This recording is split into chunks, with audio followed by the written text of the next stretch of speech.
감사합니다. 우리로 하여금 주님을 사랑하는 마음을 주시고 그리고 주님 앞에 그렇게 예배할 수 있도록 은혜 베풀어 주셔서 감사합니다. 이 시간에 우리가 오래된 찬양을 받으시고 우리 가운데 임하셔서 하나님의 영광스러운 통치를 나타내어 주옵소서. 이 시간 하나님의 말씀을 펴고 하나님의 말씀을 듣기를 원합니다. 전능하신 아버지 하나님, 이 시간 하나님의 말씀을 들을 때 우리에게 하나님의 음성을 들을 수 있는 지혜를 주시고 말씀이 들릴 수 있도록 축복하여 주옵소서. 예수님 이름으로 기도드립니다. 아멘. 오늘 우리에게 하나님의 말씀은 마태복음 17장 1절에서 13절 말씀입니다. 마태복음 17장 1절에서 13절 말씀.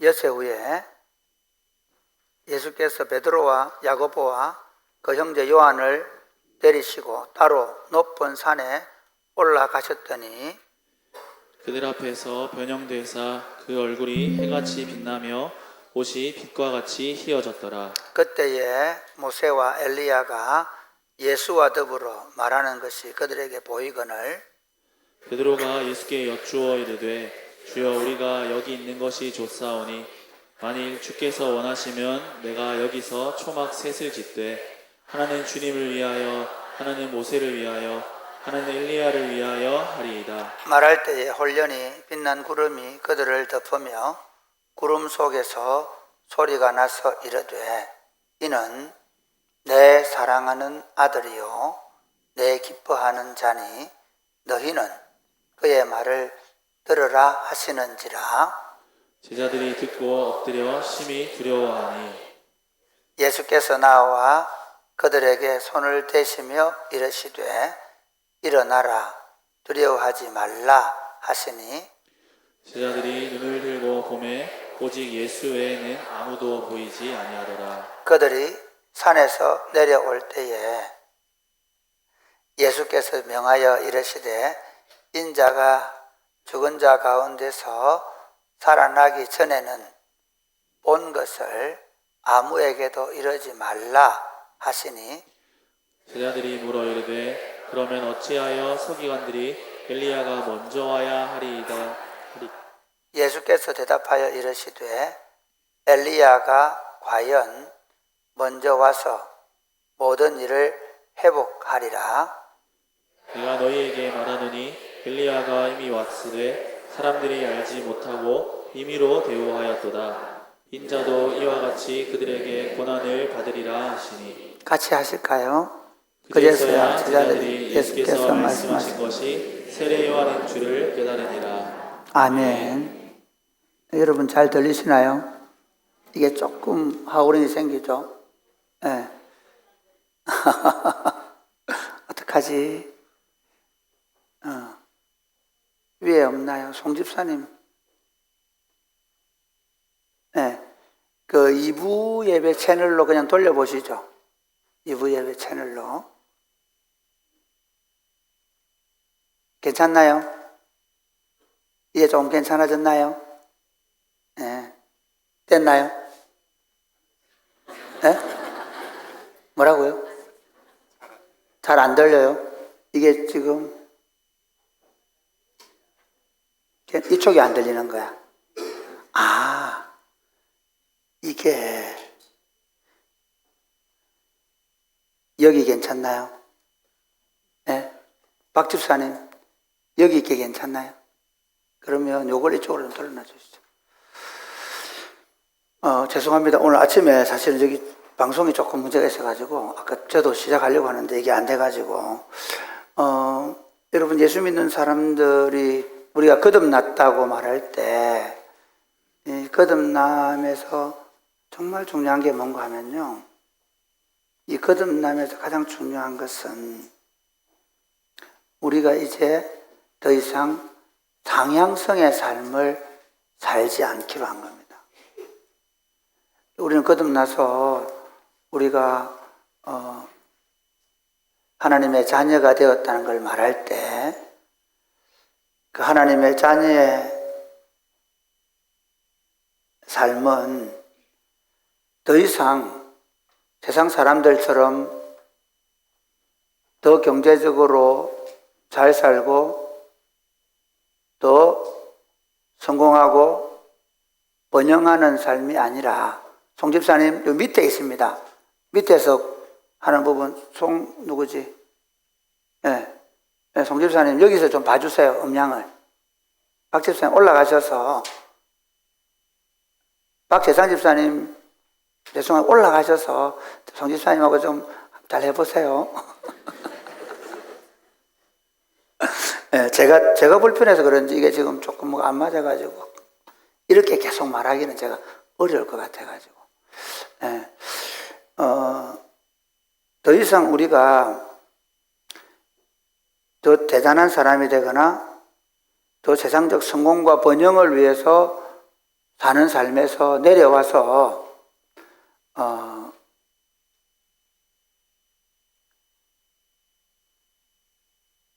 자기를 부인하고 자기 십자가를 지고 주님을 쫓는 삶으로 나아가게 된 것입니다. 이걸 여러분이 어릴 때 보았던 그 그림 동화책, 꽃들에게 희망을 이라는 그림 동화책을 보면 그 애벌레들이 막 올라가잖아요, 나무를. 그래, 왜 올라가니 물어보면 몰라. 근데 왜 올라가니? 그래, 다 올라가잖아. 그러면서 이렇게 말해요. 거기 가면 뭐가 있을 거야. 사람들은 다 그렇게 살아요. 돈을 가지면, 권력을 가지면, 세상에 있는 좋은 것들을 가지면 거기 가면 뭐가 있을 거야 라고 생각합니다. 종종 올라가다가 내려오는 사람, 벌레도 있어요. 이렇게 얘기해줘요. 올라가도 별거 없어. 그래도 다들 아니 다 올라가잖아. 나 올라갈 거야. 그럼 올라가요. 내려오면서 얘기해줘도 다들 아니 다 올라갔는데 왜? 그러면서 애벌레들이 막 올라가고 있는데 내려가기로 선택한 애벌레들이 나중에 집을 짓고 나비가 되는. 그래서 이게 우리가 상향성의 삶이 우리 인생을 행복하게 해주는 것이 아니라 오히려 하향성의 삶이 우리 인생을 더 자유롭게 하고 행복하게 할 수 있다는 내용일 수 있습니다. 그리스도인의 삶이 그렇습니다. 예수님을 만나게 되어지면 지금까지 내가 살던 삶의 방식과 원리가 뭐냐면 세상의 모든 사람들은 다 끊임없이 상향성의 삶을 살아가죠. 그런데 예수님을 만나게 되면 보라 새롭게 되었도다 라는 그 새롭게 되었다는 말은 무슨 말인가 하면요, 이제 더 이상 자기의 정욕과 탐심을 따라 세상 사람들이 사는 그 욕망을 만족시키고 자기의 성취를 더 드러내는 것으로 자신의 삶의 목표를 삼는 삶에서 이제 돌아서서 십자가를 지고 다른 사람을 섬기는 삶으로의 구원입니다. 그런데 놀랍게도 저와 여러분은 그렇게 살기를 결탄코 원치 않습니다. 누구도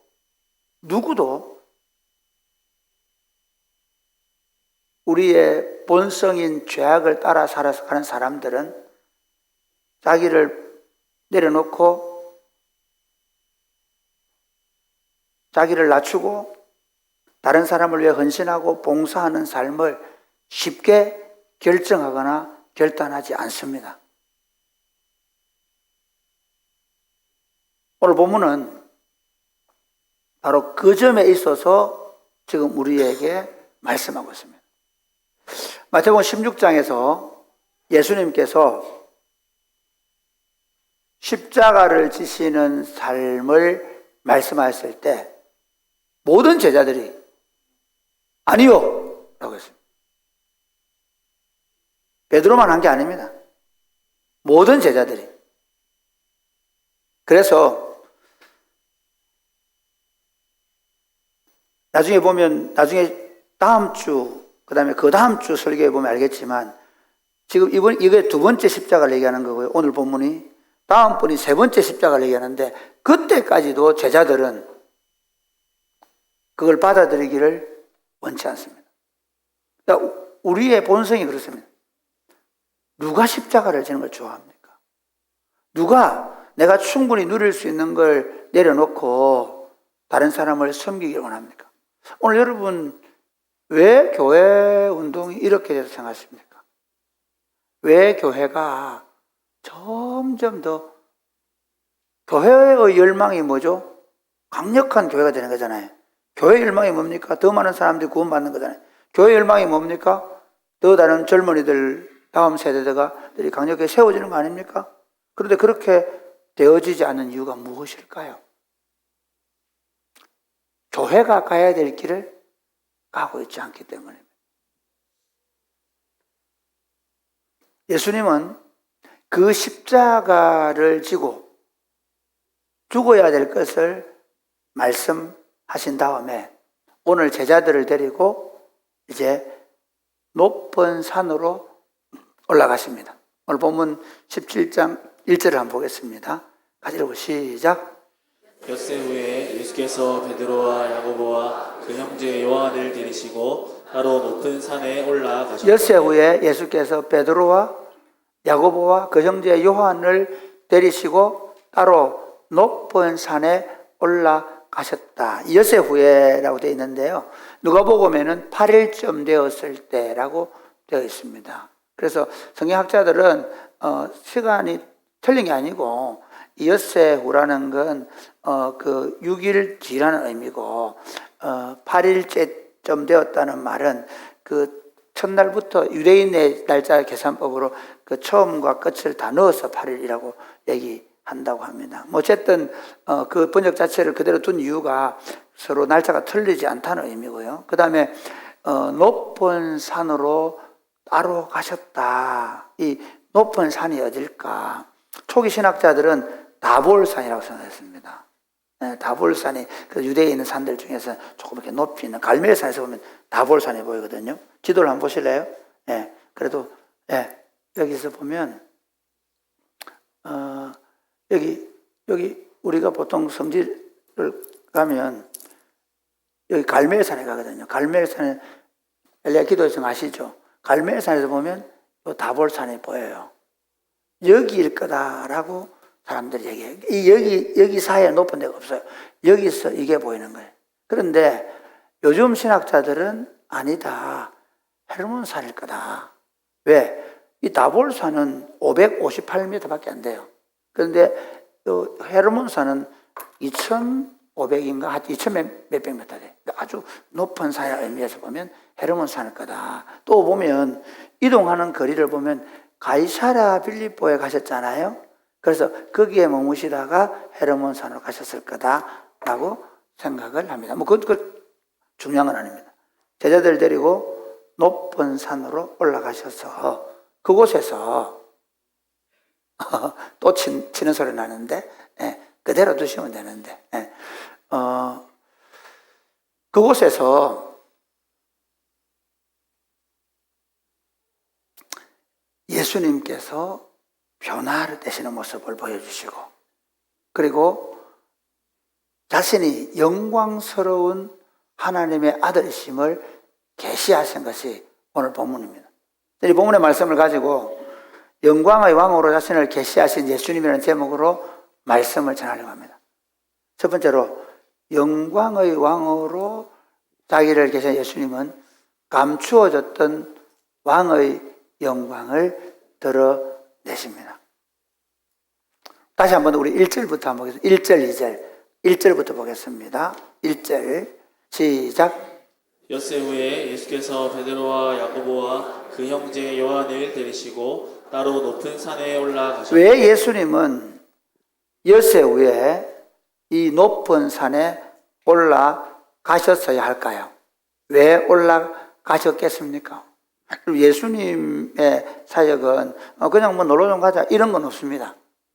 예수님은 말씀으로 오셔서 그분의 삶 자체가 분명한 목적을 가진 삶이었습니다.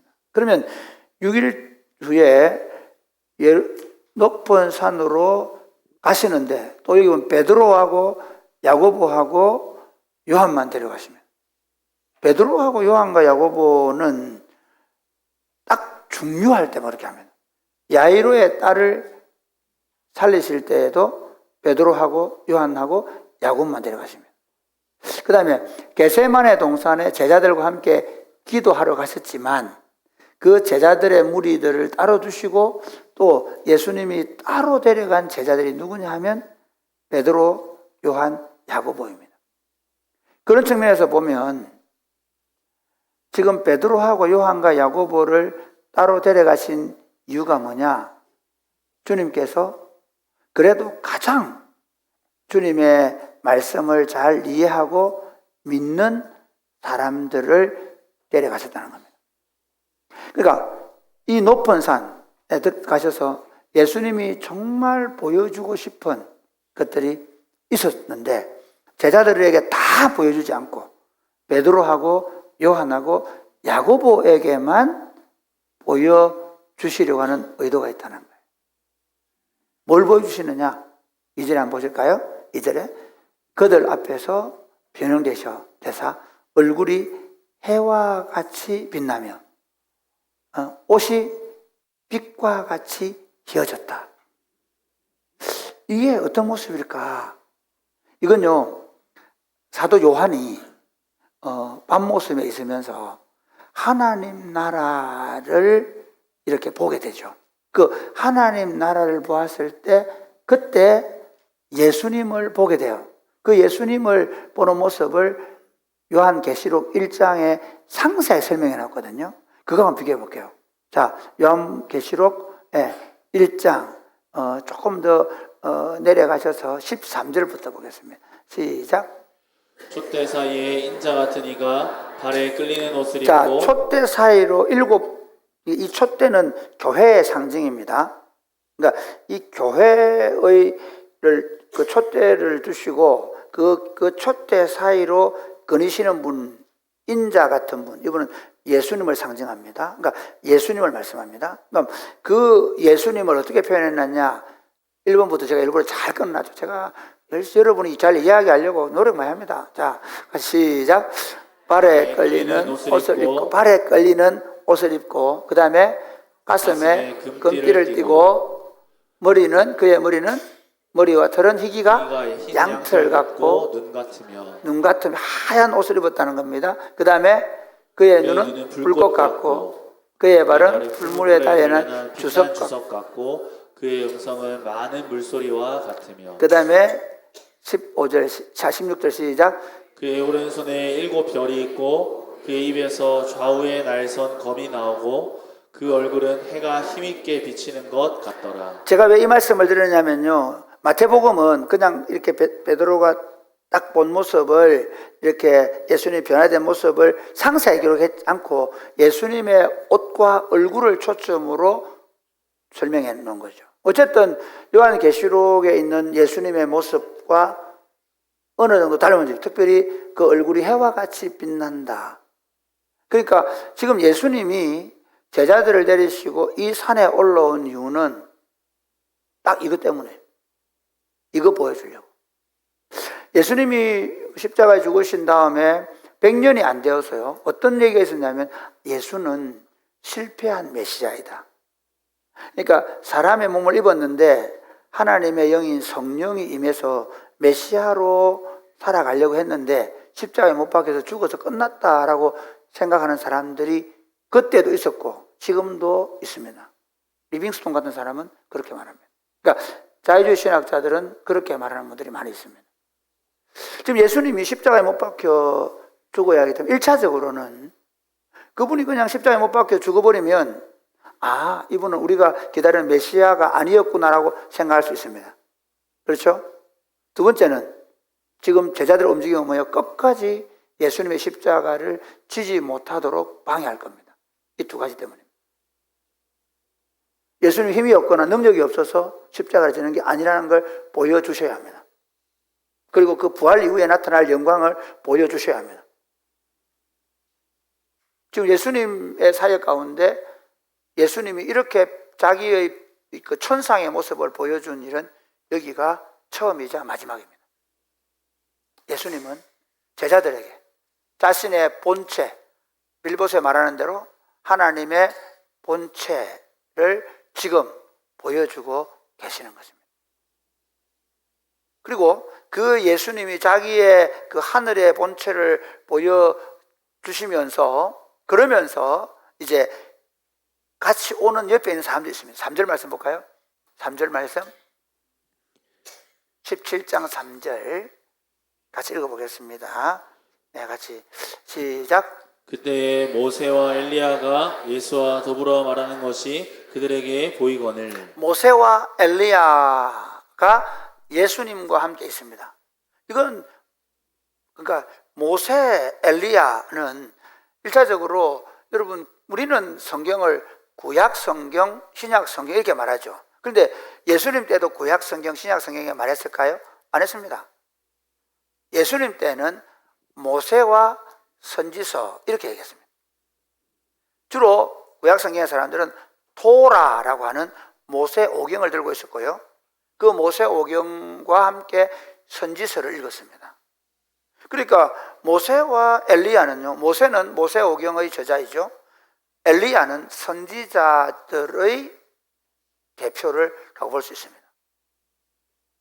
그들은 모세와 엘리야가 어디 있다고 믿습니까? 엘리야가 구름을 타고 어디로 갔습니까? 하늘로 갔죠. 심지어 여러분, 저는 여기서 모세도 무덤을 아는 사람이 없죠.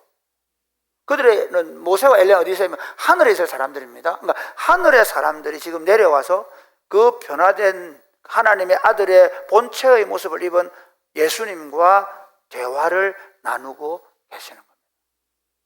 예수님이 지금 그 모습을, 하늘나라를 여기서 보여주는 거예요. 예수님, 모세와 엘리야가 예수님과 어떤 대화를 나누었을까요? 마태복음 말씀하지 않는데 누가복음은 말씀합니다. 누가복음은 이렇게 얘기합니다. 예수님 33 시작. 문득 두 사람이 예수와 함께 말하니 이는 모세와 엘리야라. 영광 중에 나타나서 장차 예수께서 예루살렘에서 별세하실 것을 말할세. 영광 중에 나타나서 예수님의 별세를 말씀하시는 거예요. 그 오래전 20년 전에 있었던 이중표 목사님, 한신교회, 우리하고 교단도 다르지만 그분은 그래서 이걸 중심으로 별세 목회라는 책을 썼어요. 목회가 별세 목회, 죽음의 목회. 어쨌든 영광 중에 나타나서 나눈 대화는 십자가라는 거예요. 죽음이라는 거예요.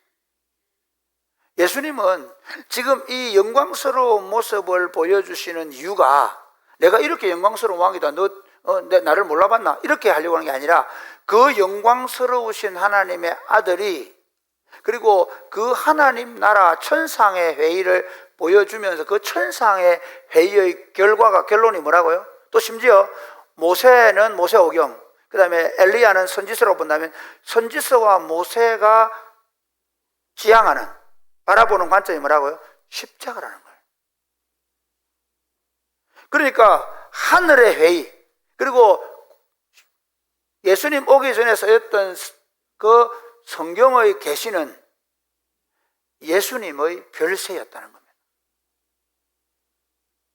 예수님은 지금 제자들 데리고 높은 산으로 올라가셔서 영광스러운 하나님의 아들, 하나님의 본체의 모습을 가지시고 그리고 먼저 간 모세와 선지자의 대표 엘리야와 더불어 별세를, 십자가를 말씀하고 계신 것입니다. 사랑하는 여러분, 우리가 예수 믿으면서 늘 가지는 열망은 더 높이 올라가는 것입니다. 예수를 믿으면서 우리는 또 부자 되고 성공하고 더 다른 사람들보다 꽤 사회적으로, 정치적으로, 경제적으로 나은 삶을 추구하려고 합니다. 심지어 요즘 교회가 정치적인 어떤 부분과 연합해서 그것들을 꾀하기도 합니다. 교회의 길은 그렇지 않습니다. 교회는 언제나 십자가의 길을 갑니다. 두 번째, 영광의 왕으로 자기를 계시한 예수님은 초막이 아니라 십자가를 향하십니다. 오늘 본문에 이제 예수님께서 그렇게 나타나서 별세에 대해 말씀하실 때 깜짝 놀란 베드로, 지금 말씀하고 나누는 이 대화의 내용과 상관없이 베드로는 뭐라고 얘기하느냐면 이렇게 얘기합니다. 4절 말씀 볼까요? 시작. 베드로가 예수께 여쭈어 이르되 주여 우리가 여기 있는 것이 좋사오니 만일 주께서 원하시면 내가 여기서 초막 셋을 짓되 하나는 주님을 위하여 하나는 모세를 위하여 하나는 엘리야를 위하여 하리이다. 예, 이대로 두세요. 첫 번째 뭐라 합니까? 여기 있읍시다. 여기가 좋습니다. 왜 그럴까요? 아니 지금 주님은 계속 십자가를 얘기하는 거예요. 그런데 베드로는 십자가를 원치 않아요. 제자들은 십자가를 원치 않아요. 그럼 어디에? 지금 여기 하나님의 본체를 가지신 예수님과 그리고 그 하늘에서 내려온 모세와 엘리야와 여기에서 사는 게 좋다는 겁니다. 그래서 여기다가 초막을 짓고 여기서 함께 살았으면 좋겠다 하는 것입니다. 어떻습니까? 저와 여러분하고 똑같지 않습니까? 저도 매일 토요일 저녁이면 제일 좋겠습니다. 아직도 주일 새벽 되면 설교하는 꿈을 꾸는데 오늘도 설교하는 꿈은 심지어 내가 장례식에 가고 뭐 장례식이 엉망이 되고 뭐 그냥 이 주일을 되면 아직도 긴장을 하는 것 같아요. 보이지 않게. 근데 토요일 저녁은 너무 해피합니다. 풋살장에서. 검장로님도 그러신 거 아닌가? 여러분 어떠세요? 오늘 찬양대하고 이 예배 밤 나오고 주일 예배 드리고 이러면 그냥 우리 1년 12달. 그래서요 이단들 잘 보세요. 이단들 돌나라 해가지고 저 어딥니까? 저 남미에 가가지고 자기들 세상 만들잖아요. 그렇죠? 옛날에 뭐 무슨 통일촌이니 뭐니 하면서 만들죠. 왜 그럴까요? 거기서 그들은 그 천국을 누리며 살고 싶은 거예요. 이게 우리 마음이에요. 매일 주일 같으면 좋겠어요. 우리는 늘 안일함, 좀 더 평안함. 그래서 우리 기도 제목이 주님 우리 아이가 공부를 열심히 해서 저 남미로 저 아프리카로 선교를 가게 해주옵소서라는 기도가 나오자마자 내 입을 치는 거죠. 왜 이러십니까 주님? 그건 좀 공부 못하고 안 되는 아들 보내고 저 공부 잘하는 저 아들은 의사 만들고 뭐 만들어서 저 아들은 안 됩니다. 뺏어갈까 싶어서. 우리 자신도 모르게 우리는 우리 기도 내용을 잘 살펴보면 그래서 후안 카를로스 오르티즈라는 오래전에 1990년대 그 남미에 있던 목사님 그런 얘기 합니다. 뭐 제자입니까? 그런 책을 쓴 분인데 우리 기도의 대부분은 하늘나라의 잡동사니로 쌓입니다. 여러분이 기도하고 구하는 게 뭡니까? 베드로하고 다른 게 있을까요? 거의 없습니다. 우리는 여기서 좀 더 평안하고 안락한 삶을 구합니다. 근데 그 순간에 하나님 어떻게 하십니까? 우리 5절 말씀 보겠습니다. 5절 말씀 시작. 말할 때 호련히 빛난 구름이 그들을 덮으며 구름 속에서 소리가 나서 이르시되 이는 내 사랑하는 아들이요 내 기뻐하는 자니 너희는 그의 말을 들으라 하시는지라. 말할 때에 호련히 빛난 구름이 그들을 덮고 구름 속에서 소리가 났다라고 하는데 이거는 그냥 우리가 그렇게 들으면 뭐 그런가 이렇게 하는데 이거는 특별한 계시를 말합니다. 모세가 처음 하나님을 만나서 십계명을 받을 때 이랬습니다. 출애굽기 19장에 보면 한번 볼까요? 출애굽기 19장 같이 이렇게 시작. 셋째 날 아침에 우레와 번개와 빽빽한 구름이 산 위에 있고 나팔 소리가 매우 크게 들리니 진중에 있는 모든 백성이 다 떨더라. 여기 보면 우레와 번개와 빽빽한 구름, 그러니까 하나님을 구약 성경이 표현할 때, 하나님의 임재를 표현할 때 뭐라고요? 구름 가운데 임하시는 하나님. 그러니까 그 모세와 베드로와 요한과 야고보가 바로 그 구름 가운데 임하시는 하나님을 만난 겁니다. 하나님은 그 모세에게 십계명을 주실 때 나타나셨던 것처럼 오늘 이 변화산에서 나타나셔서 그 제자들을 만나고 계십니다. 그러면서 이렇게 얘기합니다. 이는 내가 사랑하는 자고 내가 기뻐하는 자다라고 말합니다. 왜 이렇게 말씀하실까요? 예수님이, 하나님께서 이렇게 두 번 말씀하신 게 여기하고 또 어디 나옵니까? 마태복음 3장에 예수님이 세례를 받으실 때입니다. 예수님 세례를 받고 그 물 위로 올라오시는데 하늘이 열리고 이는 내가 사랑하는 자고 내가 기뻐하는 자라고 말씀하십니다. 그렇게 말씀하실 때 사실은 그 상황이 똑같습니다. 지금 상황. 첫 번째, 세례를 받으실 때 제가 말씀드렸습니다. 그 세례를 받으시면 뭐라고요? 하나님의 어린 양이 되는 세례였습니다. 자기 백성의 대속의 제물이 되기 위하여 죄인들과 연합하는 세례였습니다. 하나님이 그 모습을 보시고 하나님의 뜻이 이루어지는, 하나님의 뜻을 이루는 그 모습을 보시고 너무 기뻐하시면서 이는 내가 사랑하는 자고 내가 기뻐하는 자라고 말씀하셨던 그 하나님께서 지금 어떤 사람도 사실은 뭐 제자들까지 다 반대하는 길이잖아요. 그런데 그 십자가의 길을 가시려고 하는 예수님께 나타나셔서 이는 내가 사랑하는 자고 내가 기뻐하는 자다라고 하면서 한마디 더 하십니다. 너희는 그의 말을 들으라. 사실 이것 때문에 여기까지 온 겁니다. 18절 말씀, 18절. 예. 예. 없으시군요. 예. 예. 아니고, 예. 한번 읽어보실까요? 18절 말씀 같이. 17장. 18절 아닙니다. 죄송합니다. 5절. 죄송합니다. 시작. 예, 이는 내가 사랑하는 내 아들이니 그의 말을 들으라. 여기서 중요한 건 그의 말을 들으라는 겁니다. 그러니까 변화산에 올라가셔서 변화되시고 그리고 모세와 엘리야를 만나시고 그리고 빽빽한 구름으로 주님이 오셔서 자기의 임재를 계시하시는 이유가 뭐냐면 결국 그의 말을 들으라는 거예요.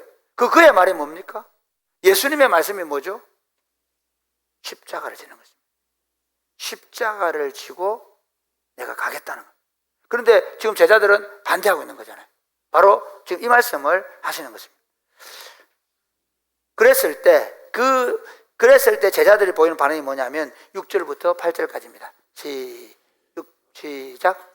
제자들이 듣고 엎드려 심히 두려워하니 예수께서 나와 그들에게 손을 대시며 이르시되 일어나라 두려워하지 말라 하시니 제자들이 눈을 들고 보매 오직 예수 외에는 아무도 보이지 아니하더라. 이것도 이 장면도요. 사실은 예수님이 살아계실 때 예수님이 하나님의 아들로서 경배를 받으시는 장면은 여기가 부활하신 이후에 도마를 만나서 경배를 받으시는데 여기가 거의 처음입니다. 물론 이건 예수님을 경배했다기보다는 그 빽빽한 구름 가운데 임한 그 하나님의 임재 앞에서 그들이 엎드린 겁니다. 그러나 어쨌든 주님이 여기서 자신이 영광스러운 왕으로 경배를 받는 모습이 나타나고 있습니다. 사랑하는 여러분, 여기서 주님은 이 영광스러운 장소에서 영원히 제자들과 함께 살기를 원했습니까? 아닙니다. 너희는 그의 말을 들으라. 그 말씀은 예수님의 길은 십자가의 길이라는 것입니다. 매주일 우리가 함께 하나님 나라를 누리는 건 중요합니다. 여러분 함께 푸살도 하십시오. 함께 농구도 하십시오. 함께 여러분 목장 안에서 또 더 즐거운 시간을 가지십시오. 여러분 성도들끼리 함께 카페에 가서 차도 마시고 함께 아름다운 사랑의 교제를 나누십시오. 우리는 맨날 막 다 떨어진 거 먹고 우리는 절대로 금욕하면서 몸을 칼을 뜯거리면서 우리는 절대로 즐거우면 안 되고 그런 거 아닙니다. 여러분이 하나님 나라를 누리는 거 중요합니다. 그러나 언제든지 내려놓고 십자가를 질 준비를 하고 하시는. 우리는 우리 삶을 하나님께서 주신 것들을 누리지 말라는 말이 아니라 언제든지 그분이 원하시면, 아니 늘 우리에게 주시는 하나님의 은혜와 복을 누리면서 우리의 삶은, 우리의 눈은 자기 부정과 십자가를 지는 삶으로 내려가야 한다는 거죠. 마지막 세 번째, 그래서 자, 영광의 영광을 자기를 개선해 주시는 시작.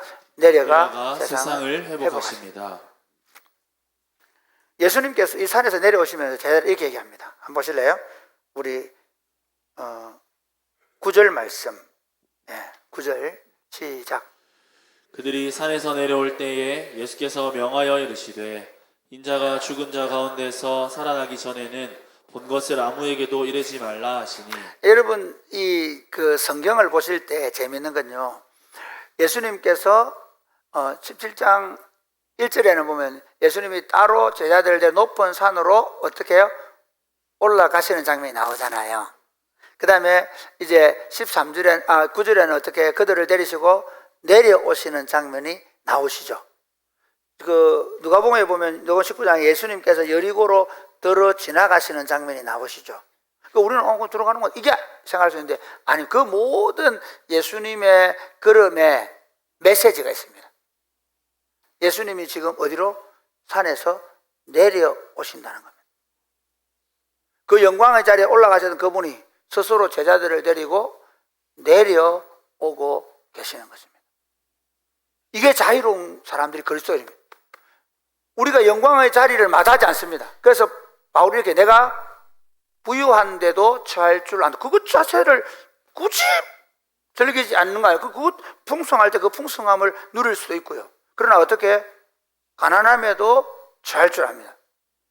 부유하다고 교만해지거나 성공했다고 영광을 만다고 해서 교만해지지 않고요. 그러나 반대로 낮았다고 해서 비굴해지지 않습니다.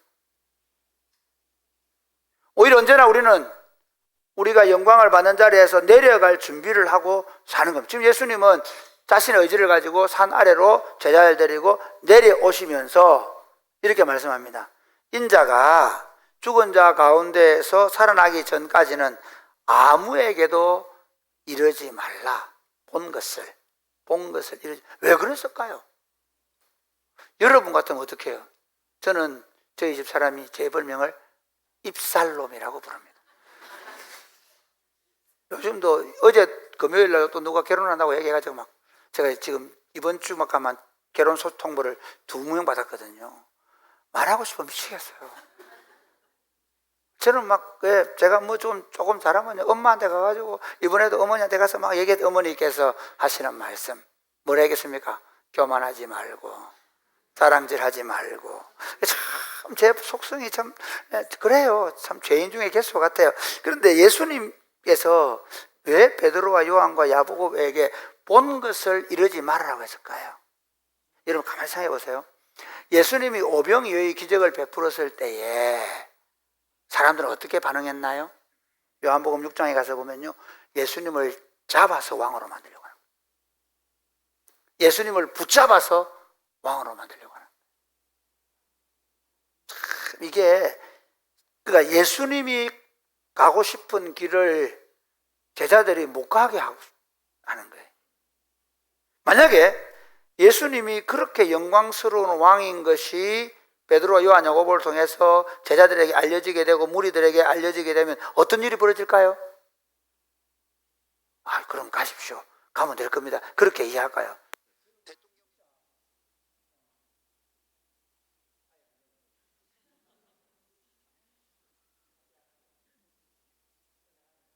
자, 이거 해주세요. 네.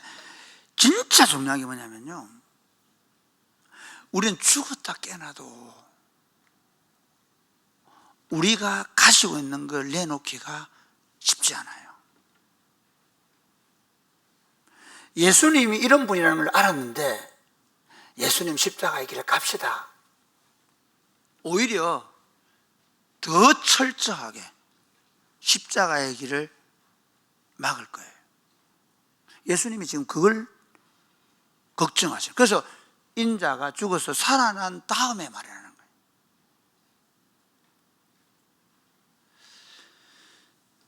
예수님이 지금 이 모든 과정 중에서 철저하게 예수님의 삶의 방향성은 하향성의 길을 말씀하고 있습니다. 그러니까 이렇게 이러지 말아라 그렇게 얘기하니까 제자들이 이렇게 묻죠. 자, 우리 10절부터 13절까지 보겠습니다. 시작. 제자들이 물어 이르되 그러면 어찌하여 서기관들이 엘리야가 먼저 와야 하리라 하나이까? 예수께서 대답하여 이르시되 엘리야가 과연 먼저 와서 모든 일을 회복하리라. 내가 너희에게 말하노니 엘리야가 이미 왔으되 사람들이 알지 못하고 임의로 대우하였도다. 인자도 이와 같이 그들에게 고난을 받으리라 하시니. 그제 제자들이 예수께서 말씀하신 것이 세례 요한인 줄을 깨달은 12절 13절 그대로 두보세요. 여기 보면요, 사람들은 그러면 예수님 당신이 메시아라고 하는데 그러면 그 메시아가 오기 전에 분명히 그 길을 예비하는 엘리야와 같은 선지자를 보낸다고 했는데 그 엘리야로 상징되는 선지자는 누굽니까? 왔다 갔다. 언제요? 왔다 갔지만 너희가 임의로 대우했다. 그러니까 사람들이 그가 세례 요한인 줄을 깨달아. 이거는 나중에 십자가 이후에 사실 그 요한복음도 보면 누구든지 목마르거든 내게로 와서 마셔라. 나를 믿는 그 배에 생수의 강이 흘러나를 것이라고 말했을 때 이해를 못했거든요. 그런데 성령을 받고 나서 알았던 것처럼 사실 이 성경이라는 건 예수님 돌아가시고 30년 뒤부터 쓴 책이기 때문에 정리를 한 내용이기 때문에 우리가 좀 생각해 보면 이게 나중에 이들이 깨달을 수 있습니다. 뭐 지금 깨달을 수 있습니다. 분명한 건 뭐냐면요, 엘리야가 누구였다고요? 세례 요한이었습니다. 그런데 지금 여기서 주목해야 되는 건 뭐냐면요, 인자도 이와 같이 그들에게 고난을 받으리라. 예수님은 변화산 보여주면서 내가 이놈들아 이런 사람이다 좀 알아도 이렇게 한 게 아니라 그거 보여주면서 오히려 내가 가야 될 길은 어디라고요? 십자가의 길이라는 것입니다. 이것이 주님이 말씀하시는 메시지입니다. 그러면 여러분 여기서 우리가 생각해, 그 십자가의 길을 가고 끝날까요? 그겁니까? 아닙니다. 우리는 종종 그리스도인으로 살아가는 삶이 끊임없이 손해보고 그리고 희생하고 그렇게 되는 것으로 생각하는데 그렇지 않습니다. 주님을 위하여 자기의 전토나 가족이나 그걸 포기한 사람은 어떻게 되나, 이 땅에서도 받고 배나 받고 그리고 내세에 영생을 받지 못할 자가 없느니라고 약속하시는 믿으시기를 바랍니다. 여러분, 사실은 교회가 하향성의 길을 안 갔기 때문에 지금 교회가 이렇게 어려워진 겁니다. 살아있고 펴는 교회가 조금이라도 되고 있다면, 우리가 조금이라도 되고 있다고 말한다면 저와 여러분들이 상향성의 길이 아니라 하향성의 길을 가고 있다는 저는 증거라 봅니다. 모든 교회가 다 그런 건 아니지만 그러나 분명한 건 우리가 끊임없이 그 길을 또한 가야 합니다. 그 길을 가면서 우리가 생각하는 건 뭡니까? 그러면 거기서 좀 더 잘하면 아닙니다. 또 거기서 우리는 희생하고 봉사할 겁니다. 그러면서 결국에 나타날 영광을 소망하는 자들입니다. 여러분, 예수 믿는 사람들은요, 두 곳을 바라보고 있어야 됩니다. 한 곳은 어디냐면요, 오늘 우리 사도행전 1장 9절에서 이렇게 얘기했습니다. 자, 1장 9절 11절 한번 볼까요? 시작. 이 말씀을 마치시고 그들이 보는데 올려져 가시니 구름이 그를 가려 보이지 않게 하더라. 올라가실 때에 제자들이 자세히 하늘을 쳐다보고 있는데 흰옷 입은 두 사람이 그들 곁에 서서 이르되 갈릴리 사람들아 어찌하여 서서 하늘을 쳐다보느냐. 너희 가운데서 하늘로 올려지신 이 예수는 하늘로 가심을 본 그대로 오시리라 하였느니라. 너희 가운데서 하늘로 올려지신 이 예수는 하늘로 가심을 본 그대로 오실 것이다 라고 말씀하십니다. 내려가셨지만 예수님도 십자가를 지고 내려가시는 삶을 살았지만 하나님이 어떻게 하십니까? 그를 죽은 자 가운데서 살리셔서, 그래서 빌립보서 2장에는 이렇게 얘기하죠. 너희 안에 이 마음을 품으라고. 그리스도 예수의 마음이니 그는 근본 하나님의 본체시나 하나님과 동등되는 것처럼 여기지 아니하시고 자기를 비워 종의 형체를 가지시고 십자가에 죽기까지 복종하셨다라고. 거기서 끝납니까? 아닙니다.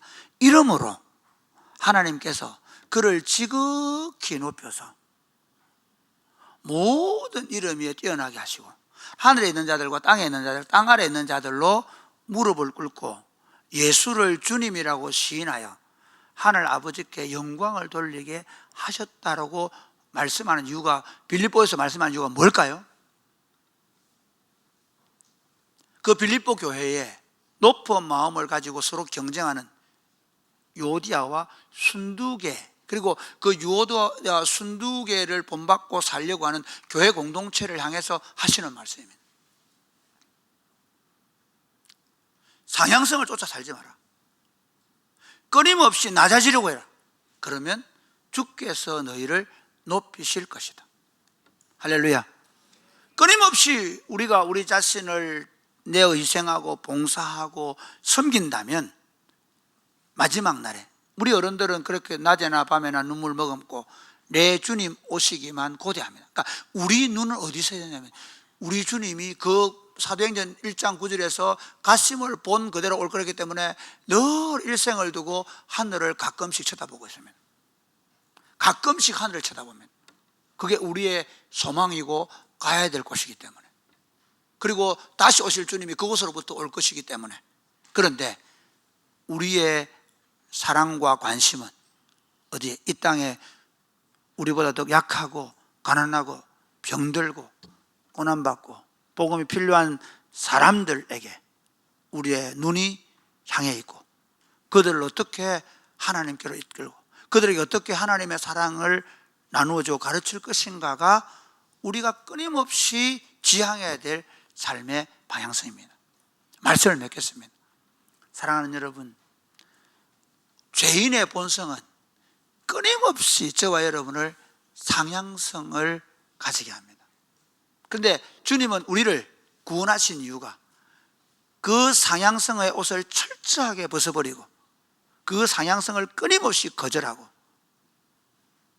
낮은 곳으로 내려오라고 말씀하십니다. 지난 목요일 날 아침에 그냥 무던히 아침에나 찬양을 듣는데 제 마음속에, 제가 대학원 2학년 다닐 때, 대학원 1학년 다닐 때 그 감천에 있는 반지하방에서 앉아있는 제 모습이 보였습니다. 그때 제가 하는 찬양과 지금 제가 하는 찬양이 너무 달랐습니다. 저는 너무 배가 불러 있었습니다. 저는 너무 안락한, 그래서 그 찬양 안에 그 주님을 향한 뜨거운 사랑이 흘러나오지 않고 있는 제 자신을 발견했습니다. 너무 부끄럽고 죄송했습니다.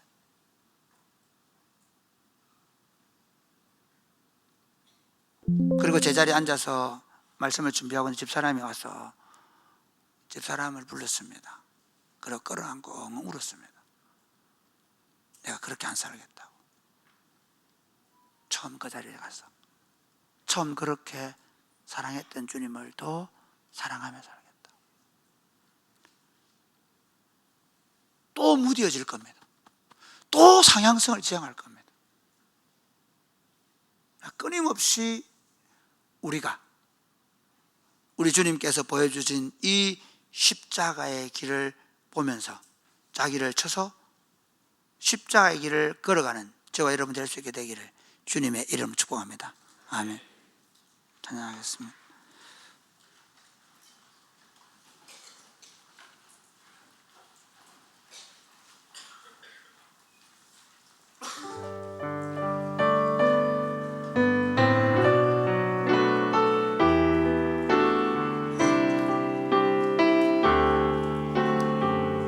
당신은 영광의 왕, 당신은 영광의 왕,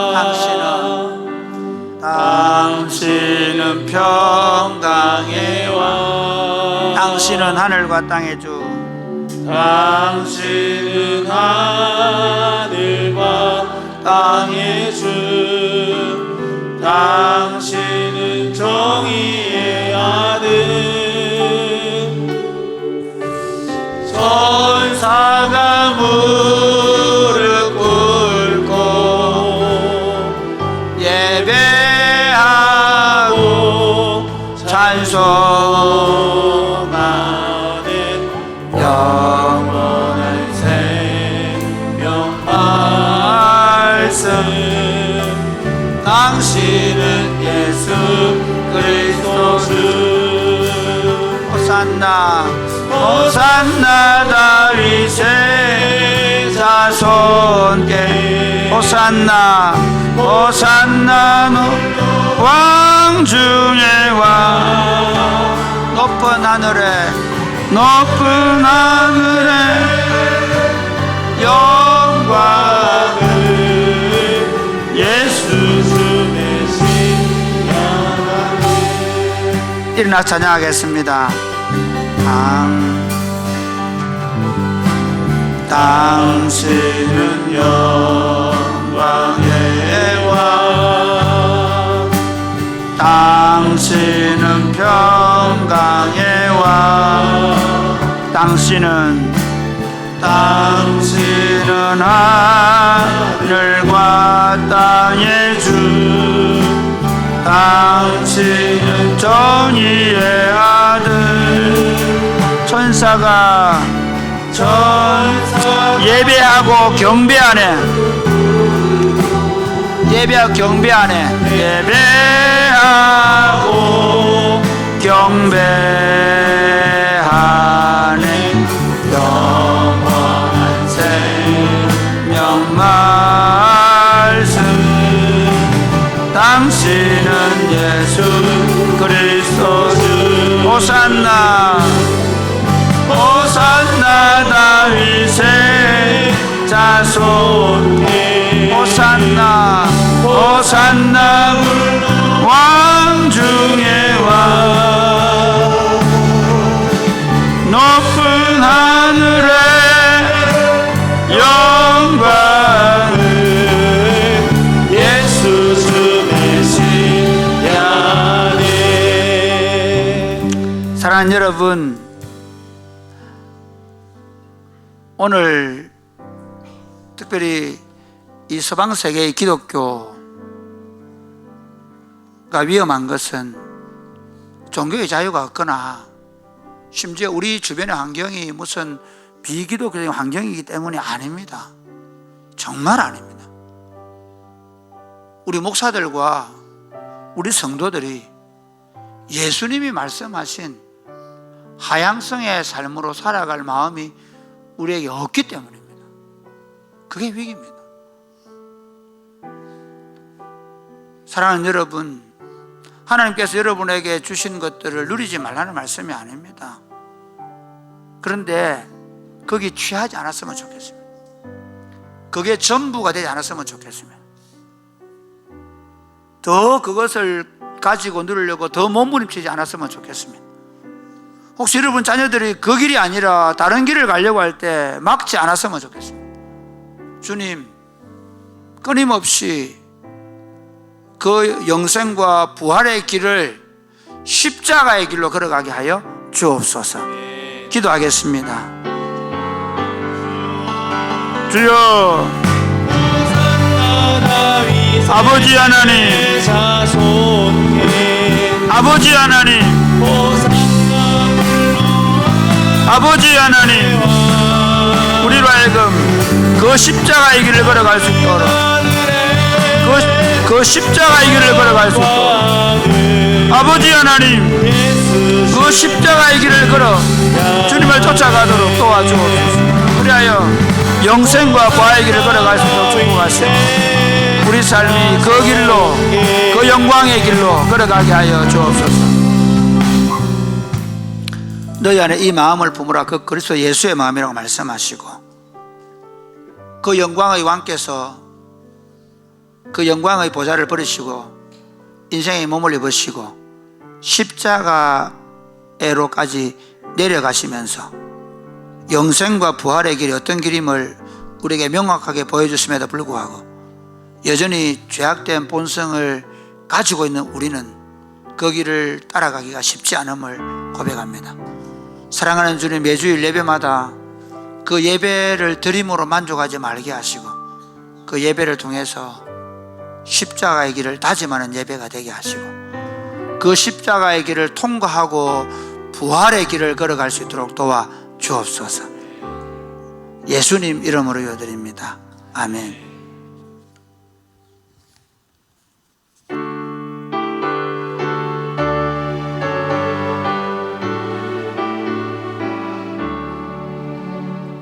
내게 있는 모든 것을 아낌없이 드리 사랑하고 의지하며 주만 따라 살리라.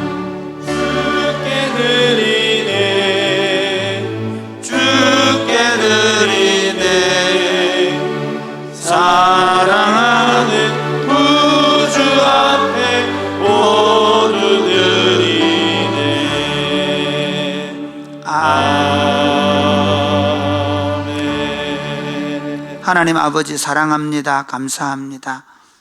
은혜에 감사의 예물을 드리오니 받으시고 이 물질도 하나님과 복음을 위하여 이웃을 위하여 귀하게 쓰임받게 하시고 물질을 두른 성도들마다 축복하셔서 저들의 삶이 하나님 앞에 아름답게 드려지는 복된 삶이 되게 하여 주옵소서. 경제적으로 어렵거나 육체적으로 연약한 분들을 위해 기도합니다. 주 예수님 필요를 채워주시고 영육간의 강건함 허락하여 주옵소서. 특별히 치료를 받고 있는 과정 중에 있는 분들을 위해 기도합니다. 주 예수님께서 치료의 강선을 바라셔서 깨끗하게 치료하여 주옵소서. 또한 요양원에 계시거나 이제 몸이 약해서 남은 생애를 이제 천국을 바라보고 살아가는 분들 계십니다. 영혼 그들의 육체가 날로 쇠해가지만 그 영혼은 더욱더 주님의 나라를 갈망하며 더 강건해져 갈 수 있도록 그 영혼을 축복하여 주옵소서. 상을 당한 가정을 위로하여 주옵소서. 예수님 이름으로 봉헌 기도드립니다. 아멘. 주의 복을 받겠습니다. 이제는 우리 주 예수 그리스도의 은혜와 하나님 아버지의 크신 사랑과 성령님의 교통하심이 사랑하는 주 백성들과 자녀들 위해 이제로부터 영원토록 함께 있을지어다. 아멘.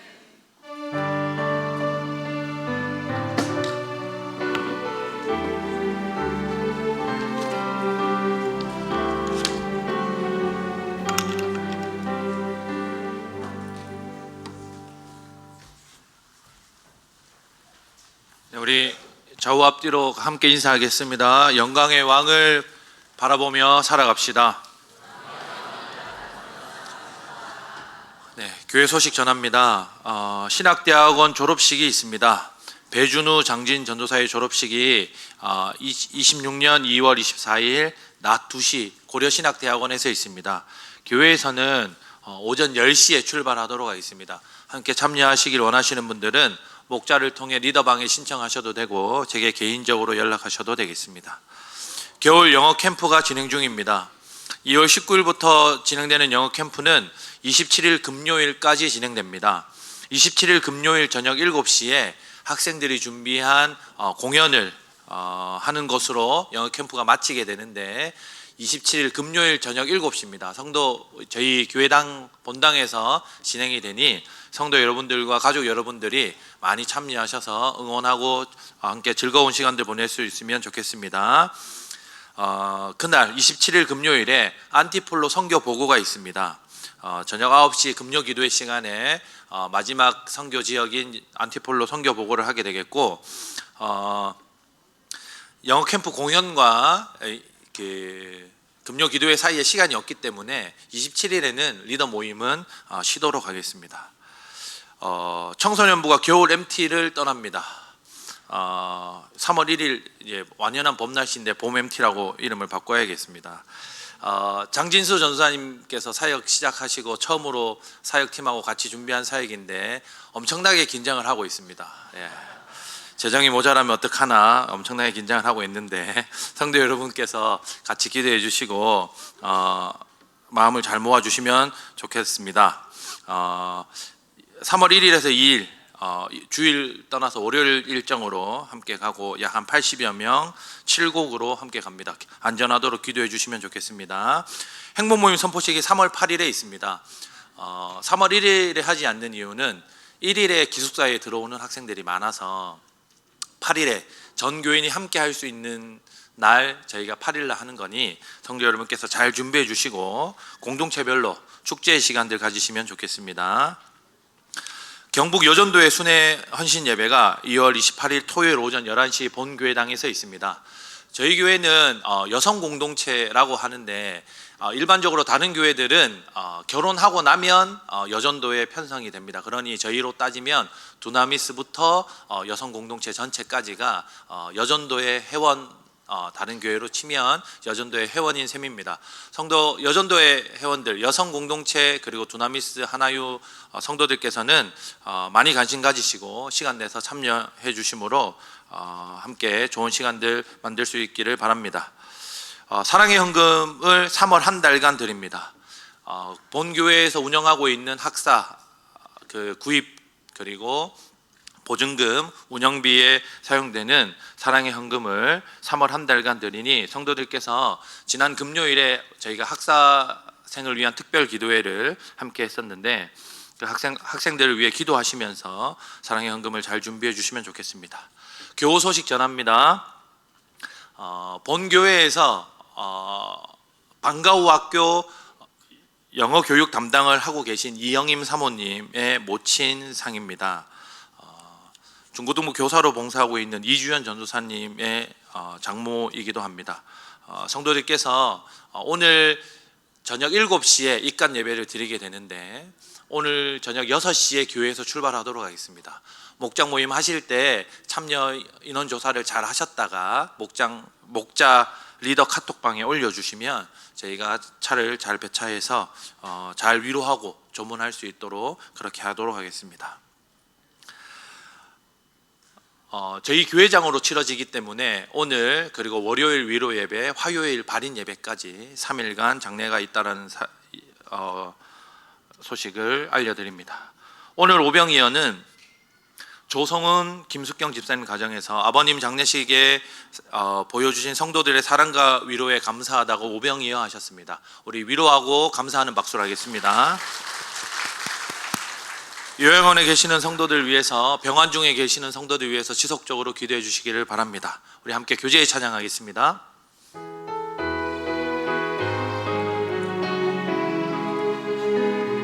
우리 걸어가는 이 길이 우리 걸어가는 이 길이 결코 처음 밟는 길은 아니야. 수천 년 동안 온 땅 곳곳에서 주님 따른 흔적이 있으니 우리 걸어가는 이 길이 낯설고 두려워 보일지라도 삶의 무게를 뚫고 흘러들어오는 주님 부활의 생명을 봐. 우리 함께 손잡고 가세. 조금 느리고 어려울지라도 주님 크신 그 감격 붙잡고 손잡고 함께 가세. 우리 함께 손잡고 가세.